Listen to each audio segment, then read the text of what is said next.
बिस्मिल्लाहिर्रहमानिर्रहीम अस्सलामुअलैकुम। मैं हूं सिकंदर हैदर और आप देख रहे हैं इलेक्ट्रिकल उर्दू ट्यूटोरियल्स चैनल। दोस्तों, आज की वीडियो में आप इस एपेक्स पोर काउंटर की वायरिंग कनेक्शन एक प्रॉक्सिमिटी सेंसर के साथ सीखेंगे। यानी हम एक प्रॉक्सिमिटी सेंसर एक काउंटर के साथ कैसे वायर या लगा सकते हैं। दोस्तों, इस काउंटर के हवाले से मैं ऑलरेडी एक वीडियो शेयर कर चुका हूँ। और अगर बात करते हैं इस प्रॉक्सिमिटी सेंसर के बारे में, तो इसकी वर्किंग प्रिंसिपल, इसका डायग्राम और कैसे इसे काम में लिया जाता है, ऑलरेडी एक डिटेल फुल वीडियो में शेयर कर चुका हूँ। तो आप उस वीडियो को ज़रूर वॉच कीजिए। नीचे डिस्क्रिप्शन में आपको दोनों वीडियोस के लिंक्स मिल जाएंगे। तो इस वीडियो में हम सिर्फ और सिर्फ इसकी वायरिंग कनेक्शन इस प्रॉक्सिमिटी सेंसर के साथ करेंगे। आने वाली वीडियोस में हम इससे कुछ चीज़ों को कंट्रोल करेंगे, इससे कंडक्टर कंट्रोल करेंगे और कैसे इसको कई जगहों पर काम में लिया जाता है, उस हवाले से प्रैक्टिकल वीडियोस शेयर करेंगे। दोस्तों, यहाँ पर अगर इस काउंटर को देखेंगे तो इसका डायग्राम आपको मिल जाएगा। अब ये जो काउंटर है हमारे साथ वोल्टेज के हवाले से 100 240 VAC पर काम करता है। यानी अगर आपके पास 110 वाली सप्लाई की जगह है तो आप वहाँ पर भी इसका काम ले सकते हैं। इसी तरह अगर आपके पास 220 सप्लाई वाली प्लेस है तो आप वहाँ पे ही काम इससे ले सकते हैं। अब यहाँ पर ये 50 और 60 हर्ट्ज दोनों पर काम करता है। और यहाँ पर लिखा हुआ है 7 VA, यानी आप एक 7 VA का ट्रांसफार्मर से सप्लाई लेकर इसको काम में ले सकते हैं। अब उसके बाद करते हैं, इसमें हमारे साथ दो रिलीज लगी हुई है जिसका ये कॉमन पॉइंट है। और इसी तरह हमारे साथ 3 और 4 है, एक क्लोज है, एक ओपन है। इसी तरह हमारे साथ यहाँ पर आता है तो इसमें 7 और 6 और 5 है, तो 7 हमारे साथ कॉमन लगता है। उसके बाद ये 6 क्लोज है और इसी तरह 5 जो है वो ओपन है, ओपन सर्किट है। उसकी जो कॉन्टेक्स आउटपुट है वो हमारे साथ 250 VAC के लिए है, 3 एम्पेयर है और यहाँ पर लिखा हुआ है रेजिस्टिव लोड।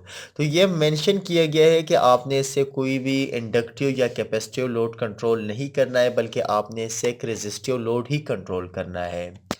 ज़्यादातर अगर हम बात करते हैं तो हमारे साथ जितने भी कंट्रोलिंग डिवाइस होती है, जैसे हमारे साथ टाइमर्स हो गया, रिलीज़ हो गए, या हमारे साथ छोटे मोटे काउंटर्स हो गए, तो उस पर हमेशा एक ही चीज़ लिखा होता है रेजिस्टिव लोड। जैसे कि हमारे साथ ये एक टाइमर है और इसकी यहाँ पर लिखा हुआ है रेजिस्टिव लोड। तो आप ये 5 एम्पेयर की रिलीज़ इसके अंदर है, लेकिन रेजिस्टिव लोड इसलिए लिखा हुआ है कि अगर आप इससे कोई भी इंडक्टिव या आप कैपेसिटिव लोड कंट्रोल करेंगे तो ये इसकी जो अंदर जो रिलीज़ है उसके पॉइंट जो है वो ख़राब हो जाएंगे और ये जल जाएंगे।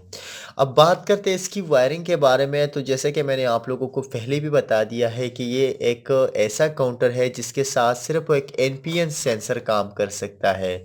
अब ये जो सेंसर मेरे साथ पड़ा हुआ है ये एक प्रॉक्सिमिटी सेंसर है, लेकिन ये NPN है। इसमें हमारे साथ PNP भी आते हैं।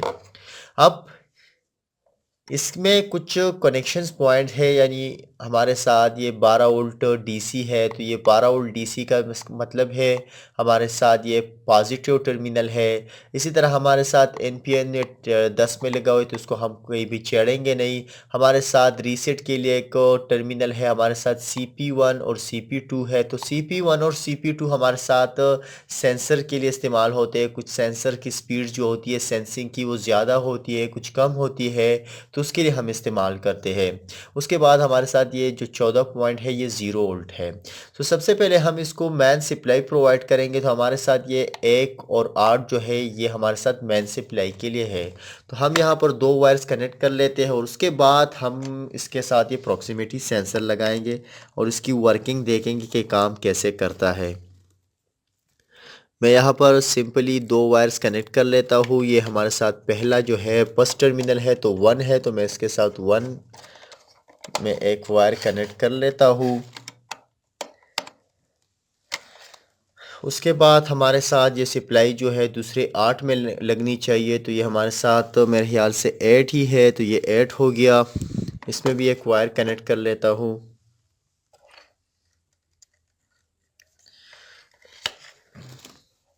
यहाँ पर आपने एहतियात रखनी है कि गलती से भी आप गलत जगह पर कोई मेन सप्लाई लगा ना दे, ताकि आपका सेंस जो काउंटर है वो ख़राब ना हो जाए। ठीक है, अब ये दो वायर्स मैंने लगा दिए। उसके बाद हमें इस प्रॉक्सिमिटी सेंसर को लगाना है, लेकिन प्रॉक्सिमिटी सेंसर में हमारे साथ तीन वायर्स होते हैं। हमारा नेगेटिव, पॉजिटिव और सेंसिंग के लिए जो वायर होता है।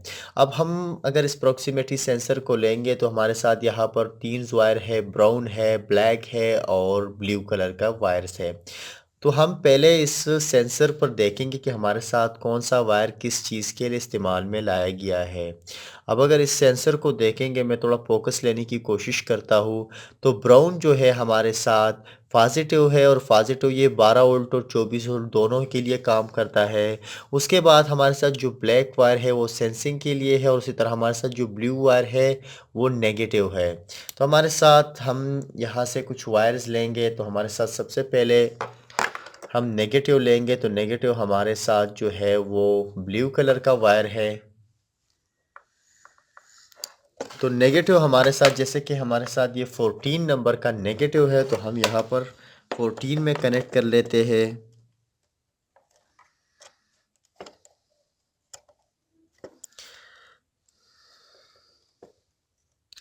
कैमरे के सामने थोड़ा मुश्किल होता है, क्योंकि हम कैमरे को देखे या टर्मिनल्स को देखे।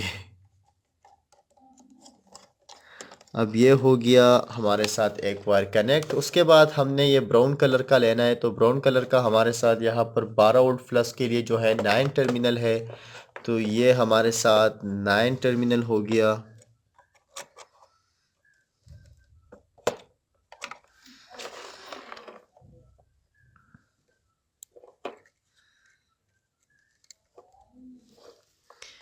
तो ये वायर भी हमने यहाँ पर कनेक्ट कर दिया है। अब उसके बाद हमारे साथ आता है ये ब्लैक। तो हम यहाँ पर CP1 या CP2 में कनेक्ट करेंगे। मैं यहाँ पर CP2 में कनेक्ट कर लेता हूँ। अगर आपके पास ये सेंसर CP2 में काम नहीं कर रहा है तो आप CP1 में भी चेक कर सकते हैं, लेकिन मेरे ख्याल से ये सेंसर CP2 में ही अच्छा काम करेगा। पहले मैंने एक बार इसका इस्तेमाल किया था। तो अब ये CP2 में मैंने कनेक्ट कर दिया है। यहाँ पर ये आप देख सकते हैं कि मैंने जो ब्राउन कलर का वायर है वो 9 टर्मिनल में, इसी तरह जो ब्लैक कलर का वायर है वो मैंने 12 में यानी CP2 में, और इसी तरह हमारे साथ जो ये सॉरी ब्लू कलर का वायर है वो मैंने 14 टर्मिनल में कनेक्ट कर दिया है। अब यह तो हमारे साथ इसकी वायरिंग हो गई। अब थोड़ा इसको मैं यहाँ से देखता हूँ कि यहाँ से मैं थोड़ा इसको ज़्यादा कर लेता हूँ या 0 कर लेता हूँ, और उसके बाद ये 1 2 20 कर लेता हूँ। ठीक है, अब ये 20 हो गया।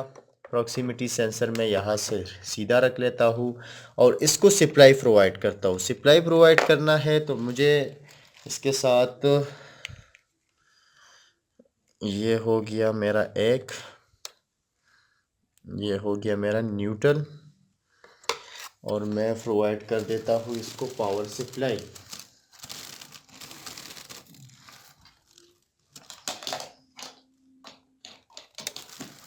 आप देख सकते हैं कि मेरे साथ ये काउंटर ऑन हो चुका है, लेकिन यहाँ पर ये 14 दिखा रहा है।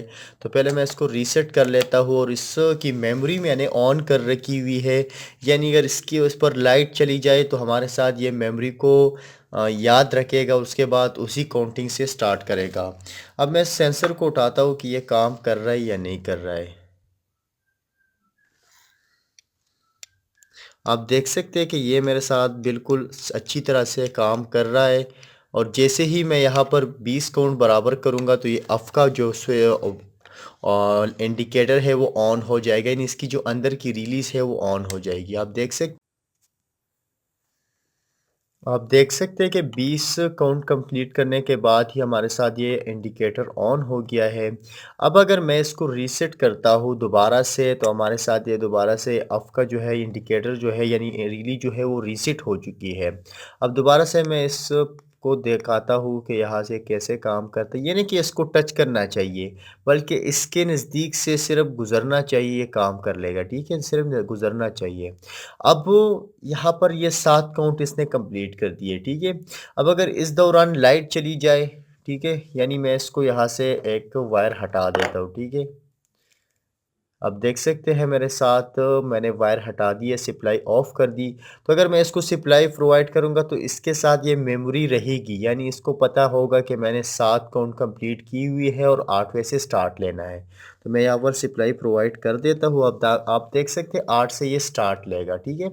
अब दोबारा से मैं इसका ये सप्लाई थोड़ी-सी काउंटिंग करता हूँ, ये हो गया है 13, 13 मैंने कर दिया, दोबारा से मैंने इसको ऑफ कर दिया और उसके दोबारा से ऑन करता हूँ तो ये 14 से स्टार्ट लेगा, ठीक है।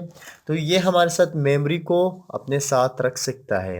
इंशाल्लाह नेक्स्ट वीडियो ट्यूटोरियल में हम इसके साथ कुछ और भी प्रैक्टिकल्स करेंगे, इसके फंक्शंस के बारे में और भी जानेंगे और आने वाले कई वीडियोज़ में इसका इस्तेमाल करेंगे। तो इसी के साथ ही आज की वीडियो ट्यूटोरियल ख़त्म होती है। मज़ीद ट्यूटोरियल के लिए आप हमारे यूट्यूब चैनल को ज़रूर सब्सक्राइब कीजिए। इस वीडियो को लाइक और शेयर ज़रूर कीजिए और हमारे लिए दुआ ज़रूर कीजिए। अल्लाह हाफ़िज़।